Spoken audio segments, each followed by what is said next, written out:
ರಾಜ್ಯದಲ್ಲಿ ನಡೀತಾ ಇರೋದು ಘಟನೆಗಳು ಎಲ್ರಿಗೂ ಗೊತ್ತಿರೋ ವಿಚಾರನೇ.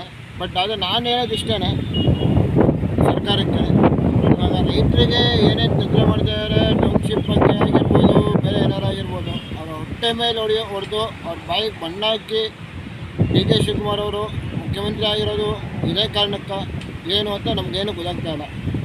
ಇನ್ನೊಂದು ವಿಚಾರ, ಬಾಂಗ್ಲಾದೇಶದಿಂದ ಬಂದು ಎಲ್ಲೆಲ್ಲೋ ಭೂಮಿಯಲ್ಲಿ ಸೇರಿಕೊಂಡು ನಮ್ಮ ಹಿಂದೂಗಳ ಮೇಲೆ ಅರ್ಪ ತೋರಿಸಿ ಹಲ್ಲೆಗಳು ಮಾಡ್ತಾಯಿದ್ದಾರೆ.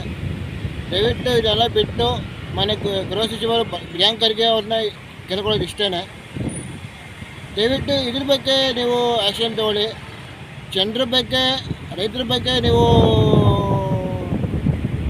ಅವ್ರಿಗೆ ಮೋಸ ಮಾಡಿ ತುಂಬ ಮೋಸ ಮಾಡ್ತಿದ್ದಾರೆ. ಅನ್ನ ಕೊಡೋ ರೈತ ದೇಶದ ಬೆನ್ನೆಲುಬು ಅಂತ ಕರೀತಾರೆ. ಆದರೆ ನೀವು ಅವ್ರ ಹೊಟ್ಟೆ ಮೇಲೆ ಹೊಡೆದು ನೀವು ಟೌನ್ಶಿಪ್ ಕಟ್ತಾಯಿದ್ದೀರಾ. ಇದು ಯಾವ ನ್ಯಾಯ ಅಂತ ನನಗಂತೂ ಗೊತ್ತಾಗ್ತಾ ಇಲ್ಲ. ದಯವಿಟ್ಟು ನಿಮಗೆ ಯಾರು ಗೊತ್ತಿದೆ ದಯವಿಟ್ಟು ತಿಳಿಸಿ ಸನ್ಮಾನ್ಯ ಮುಖ್ಯಮಂತ್ರಿಗಳೇ. ಏಕೆಂದರೆ ಕಾಂಗ್ರೆಸ್